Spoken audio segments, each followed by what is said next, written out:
রাজ্যের পরবর্তী মুখ্য সচিব হলেন বরিষ্ঠ আইএএস নন্দিনী চক্রবর্তী।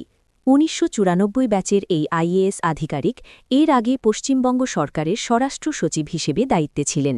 বুধবার রাজ্যের মুখ্য সচিব ড মনোজ পন্থ অবসর গ্রহণ করলেন।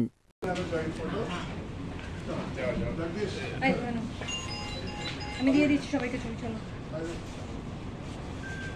নাম কি? সোমরাজ।